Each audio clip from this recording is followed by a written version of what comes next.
Hi, everyone. This is Dr. Fields. So, scale avoidance. This may be one of your biggest initial obstacles to starting a successful weight loss journey. I bet you the large majority of you do not weigh yourselves regularly, if at all. And by regularly, I mean weekly, because that rate really is the healthiest in terms of from a mental perspective. You start doing it more than that, it becomes obsessive and unnecessary and not so reliable due to water weight fluctuations. But if you do it less than that, it's avoidance. Unless you have had the same body weight, give or take 5 to 10 pounds, for the last 20 or 30 years, and it never ever seems to fluctuate. All of us should be weighing ourselves regularly just to check in and see where we're at from time to time. And I mean all of us in terms of all of us human beings that do not maintain the exact same body weight for years and years and years and years and years. It's just good practice. It's just as good practice as showering every day and brushing our teeth every day, checking our finances maybe once a week or so. It's just good practice. It's a good, healthy practice to do.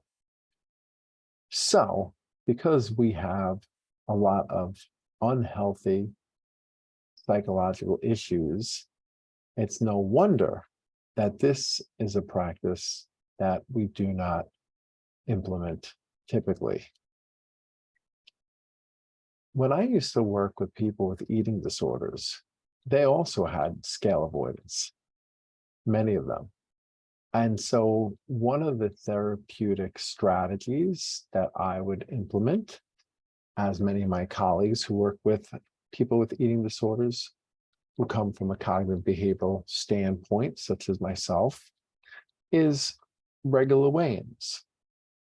They had a real fear of the scale and what numbers they were going to say. If you were somebody that was struggling with bulimia, you were really fearful of being overweight or too heavy. If you were somebody with anorexia, while they were considerably underweight, they also still had a fear in terms of a number being different than the number in their mind that told them that they were doing well or that they were healthy or that some other indicator that number would give them that they were where they needed to be, even if everybody else thought they were emaciated and too thin, et cetera, et cetera. So we have an eating disorder in a sense. It's not a clinical eating disorder that you can find in the diagnostic manual, not yet anyway, but it is a type of eating disorder. And so just like people with the more classical types of eating disorders who avoid scale, we do the same thing. If you avoid the scale, just because you don't know what the number is, doesn't mean that you are living in ignorant bliss. Because we know what we look like, and the mirror doesn't lie, and our clothes don't lie. And so what is the point of stepping on that scale? We delude ourselves a little bit by saying, oh, I probably don't weigh that much. I probably only weigh this much.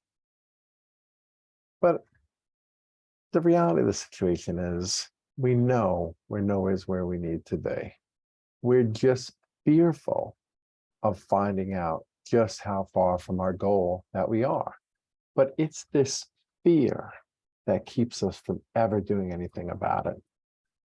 So my main premise for this video is, if you confront your fear of the scale and you start weighing yourself each and every week, that alone will signify to you that you have officially begun to address your weight and therefore your weight loss journey. I think I mentioned this before. There's a lot of research that shows when we self-monitor, when we look closely at our behavior or the result of our behavior, if we do nothing else but just look closely at our behavior or the result of it, we will make positive changes. They may not be very big positive changes, but they will be positive changes. If a person with a drinking issue starts counting the number of drinks that they drink on a certain drinking occasion, they will tend to drink less than if they weren't counting or keeping track of the number of drinks. If you're keeping track of your weight on a healthy weekly basis, there's a good chance that you won't consume quite as much food as you're consuming. Now, I'm not saying if you start weighing yourself weekly that you're going to lose 20, 30, 40 pounds. No, but I'm saying it is very likely that you will eat somewhat less and lose a little bit of weight just by doing this practice. But that's not the real importance of this. The real importance of this is accountability and owning up to a certain number that we're at and a certain number that we want to get to, and looking at that disparity and saying, okay, this is how far I am from my goal. Will it sting? Probably. It will probably sting a bit. But once you get over that, initial discomfort with seeing the number, I'm telling you, you are going to be in such a better place to address it. The longer you avoid the scale, the more you can delude yourself into believing that you're not that far from your goal and you can do something about it whenever you want. It's not that big of a deal, because deep down inside, you know it's a big deal. Deep down inside, you know how much it bothers you. So I implore everybody, if you haven't been weighing yourself, start doing that. That alone can start you on your weight loss journey.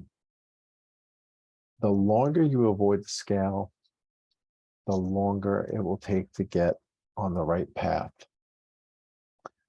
Even if you have this mindset where I'm going to start making lifestyle changes, and when I start to look better, then I'll weigh myself.